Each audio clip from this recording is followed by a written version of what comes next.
Hello student, last video में हमने exercise 1.3 का थर्ड सम किया था। आज हम फोर्थ सम देखेंगे। स्टेटमेंट है starting from -1 into 5 right product show some pattern to show -1 into -1 is 1। ये हमें स्टेटमेंट दी गई है और हमें कहा गया है कि अगर हम -1 को 5 से मल्टीप्लाई करें और -1 को -1 से मल्टीप्लाई करें और इन 5 और -1 के बीच जितने भी नंबर आते हैं उनको सभी को -1 से मल्टीप्लाई करके हमें शो करना है। एक नंबर है -1 और दूसरा नंबर है 5। इन दोनों के बीच कितने नंबर आते हैं? -1 के राइट साइड आता है 0, 0 के राइट में 1, 2, 3, 4 और फिर आता है 5। तो -1 और 5 के बीच में कितने नंबर आते हैं? ये नंबर और आते हैं ना।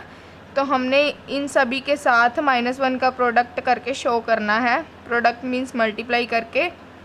सबसे पहले -1 को 5 से मल्टीप्लाई करेंगे तो क्या आएगा हमारे पास? -5। फिर -1 को 4 से मल्टीप्लाई करेंगे क्योंकि 5 के बाद क्या है? 4 है। तो -1 इंटू 4 इज़ 4। दोनों के साइन डिफरेंट है तो साइन इज़ माइनस। ऐसे ही 4 के बाद 3, -1 इंटू 3 -3, 3 के बाद 2, -1 इंटू 2 -2, 2 के बाद 1, -1 इंटू 0 0। किसी नंबर को भी 0 के साथ मल्टीप्लाई करते हैं तो क्या आता है? 0 ही आता है ना। 0 के बाद -1 इंटू -1 इज़ 1। तो ये हमारे पास शो हो गया सारे के सारे। फिफ्थ सम की स्टेटमेंट है find the product using suitable properties. हमें ये स्टेटमेंट दी गई है और हमें इस स्टेटमेंट को क्या करना है? सॉल्व करके दिखाना है और बताना है कि कौन सी प्रॉपर्टी का यूज़ हो रहा है। जो हमने बेसिक में प्रॉपर्टीज़ पढ़ी थी ना, उनमें से बताना है। जब भी नंबर्स के बीच में प्लस या फिर माइनस आता है ना, वहाँ से हम कहते हैं कि टर्म चेंज होगी। टर्म मीन्स जैसे है हमारे पास एक इक्वेशन 25 + 16 + 23। तो ये एक टर्म है, ये एक टर्म है और ये एक टर्म है। ऐसे ही जैसे बीच में प्लस आ गया ना तो हम मानेंगे कि ये एक टर्म है और ये दूसरी टर्म है हमारे पास। तो पहले हम देखेंगे कि इन दोनों टर्म के बीच में कॉमन क्या है। कॉमन मीन्स कौन सी चीज़ है जो सेम है इन दोनों टर्म के बीच में।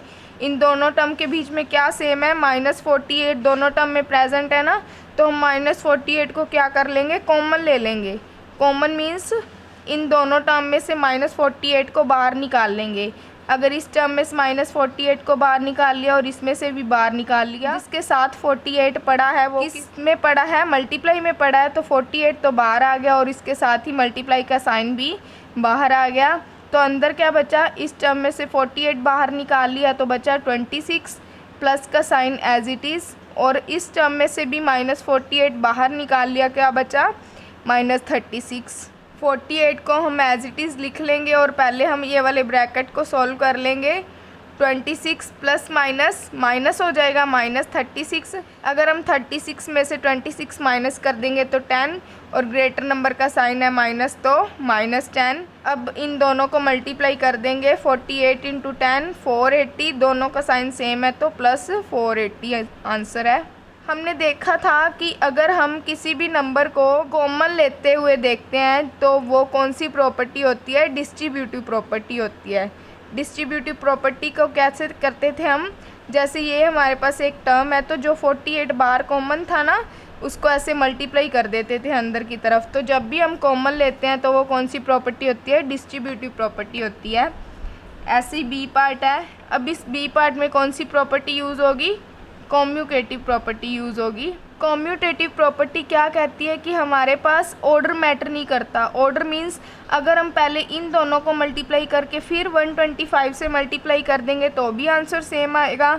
अगर हम 8 को पहले 125 से मल्टीप्लाई करके फिर जो आंसर आएगा उसे 53 से मल्टीप्लाई कर देंगे तो भी आंसर क्या आएगा? सेम आएगा। तो हम क्वेश्चन को ईजी करने के लिए किन्हीं भी दो नंबर को मल्टीप्लाई कर सकते हैं। जैसे हम क्या करते हैं, 53 को पहले एज इट इज़ लिख लेते हैं और 8 और 125 को क्या कर देते हैं? मल्टीप्लाई कर देते हैं। जब हम 8 और 125 को मल्टीप्लाई करते हैं तो क्या आता है हमारे पास? 1000 आता है। दोनों का साइन डिफरेंट है तो -1000 अब हमें पता है ना, अगर नंबर्स के पीछे ज़ीरो हो तो हम उसे ईज़िली मल्टीप्लाई कर सकते हैं। अगर हम 53 को 1 से मल्टीप्लाई कर देंगे क्या आ जाएगा 53, और जितनी भी ज़ीरो बची हैं वो हम एज इट इज़ लगा देंगे, तो हमारा मल्टीप्लिकेशन प्रोसेस क्या हो गया, ईजी हो गया ना। तो हम इसलिए हम ऑर्डर को चेंज कर सकते हैं अपनी कैलकुलेशन ईजी बनाने के लिए। सी पार्ट है हमारे पास 15 इंटू -25 इंटू -4 इंटू -10। इसमें भी हम कॉम्यूटेटिव प्रॉपर्टी का यूज़ करेंगे। इसमें भी ऑर्डर मैटर नहीं करता कि पहले हम किसको किसके साथ मल्टीप्लाई करते हैं।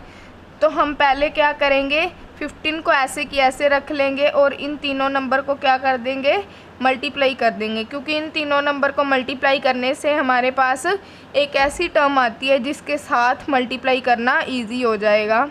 तो अगर हम 25 को 4 से मल्टीप्लाई करेंगे तो क्या आएगा हमारे पास, 25 इंटू 4 इज़ 100, और अगर हम 100 को 10 से मल्टीप्लाई करेंगे तो क्या आ जाएगा हमारे पास, 100 इंटू 10 इज़ 1000। और इन दोनों का साइन क्या है, सेम है, तो इन दोनों का जो आंसर आएगा 100, उनका साइन क्या होगा, प्लस हो जाएगा।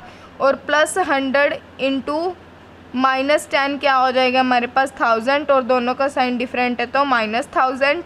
अब हम क्या करेंगे, 15 को इजीली 1000 से मल्टीप्लाई कर सकते हैं ना, 15 इंटू 1 कर देंगे 15 आ जाएगा, और 3 जीरो है 1 के पीछे तो 3 जीरो एज इट इज़ लिख लेंगे।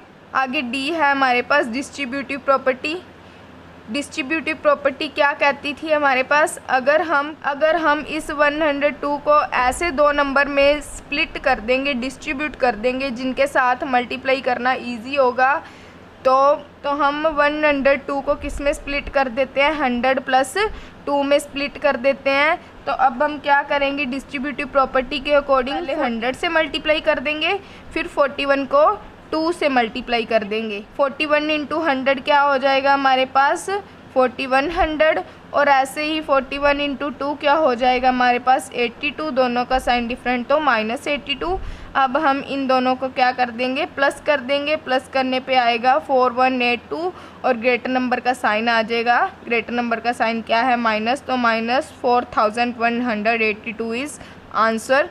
ई पार्ट है, इसे भी हम डिस्ट्रीब्यूटिव प्रॉपर्टी से करेंगे। डिस्ट्रीब्यूटिव प्रॉपर्टी में हम कॉमन निकाल भी सकते हैं और कॉमन नंबर को अंदर मल्टीप्लाई भी कर सकते हैं। ओके, तो अब हम क्या करेंगे, इन दोनों टर्म में से क्या सेम है, 625 सेम नंबर है ना, तो इन दोनों में से 625 क्या कर लेंगे, बाहर निकाल लेंगे, कॉमन निकाल लेंगे।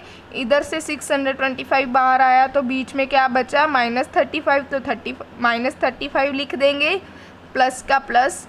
इधर से भी हमने 625 को बाहर निकाल लिया तो हमारे पास क्या आ जाएगा अंदर, -65, क्योंकि हमने माइनस नहीं बाहर कॉमन लिया, ओनली 625 कॉमन लिया, तो ये माइनस किसके साथ आ जाएगा, 65 के साथ आ जाएगा। अब हम पहले इस ब्रैकेट को सॉल्व कर लेंगे, इन दोनों को प्लस करके क्या आएगा हमारे पास 100, और अब हमारे पास 100 से 625 को मल्टीप्लाई करना ईजी है ना, तो 625 इंटू 1 होगा 625, और कितनी ज़ीरो हैं पीछे, 2, तो 2 ज़ीरो आ जाएंगी, दोनों के साइन डिफरेंट है तो साइन माइनस आ जाएगा। नेक्स्ट पार्ट है 7 इंटू 50 - 2। अब हम क्या करेंगे, इस 7 को पहले 50 से मल्टीप्लाई कर देंगे, फिर इस 7 को -2 से मल्टीप्लाई कर देंगे। 7 इंटू 50 इज़ 350, 7 इंटू 2 इज़ 14, बीच में माइनस था तो माइनस। 350 इंटू 350 - 14 क्या होगा हमारे पास, 336। ये भी हमारे पास डिस्ट्रीब्यूटिव प्रॉपर्टी से हुआ, क्योंकि हमने क्या किया, डिस्ट्रीब्यूट कर दिया, 7 को पहले 50 से मल्टीप्लाई करके और 7 को फिर -2 से मल्टीप्लाई करके। डिस्ट्रीब्यूटिव मीन अलग अलग करना। जी पार्ट है हमारे पास -17 इंटू 29।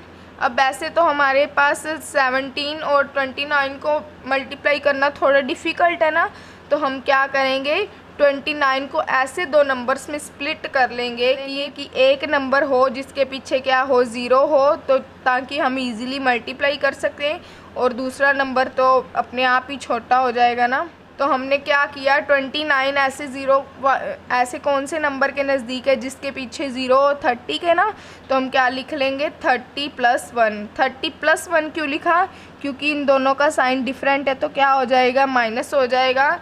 30 माइनस 1 वापस से क्या आ जाएगा 29 और ग्रेटर नंबर का साइन माइनस, इसलिए हमने 29 को किस में स्प्लिट किया -30 + 1 से। अब हम क्या करेंगे 17 को पहले 30 से मल्टीप्लाई कर लेंगे तो क्या आ जाएगा 510, फिर 17 को 1 से मल्टीप्लाई कर लेंगे तो क्या आ जाएगा 17, और 17 और 1 का साइन डिफरेंट है तो -17। अब क्या करेंगे 510 प्लस माइनस 17, 510 - 17 क्या हो जाएगा हमारे पास 493। आगे एच पार्ट है हमारे पास -57 इंटू -19 इंटू 57। इसमें हम क्या कॉमन ले सकते हैं देखेंगे। पहले ये एक टर्म है, फिर बीच में प्लस, और ये दूसरी टर्म है। अगर हम 57 को ऐसे कौन से नंबर से मल्टीप्लाई करें कि हमारे पास 57 ही आ जाए, तो ऐसा कौन सा नंबर होता है 1 होता है। 1 को अगर 57 से मल्टीप्लाई करेंगे तो 57 ही आ जाएगा। तो इन दोनों टर्म में से क्या कॉमन लेंगे -57 कॉमन ले लेंगे, तो अंदर क्या बचेगा -19। इधर से क्या बचेगा, इधर से भी 57 कॉमन लेंगे तो क्या बचेगा 1 बचेगा। हमने 57 कॉमन लिया तो ये माइनस अंदर भेज सकते हैं ना, माइनस माइनस क्या हो जाएगा प्लस, तो प्लस का 19। ऐसे ही 57 कॉमन लिया इधर से तो अंदर क्या बचा था 1। 57 एज इट इज़, 19 + 1 = 20। 57 × 2 कितना होता है हमारे पास 114, और एक 0 का 0 एज इट इज़ लिख देंगे, तो answer is 1140। Thank you for watching my video. Next video में हम 6th सम करेंगे।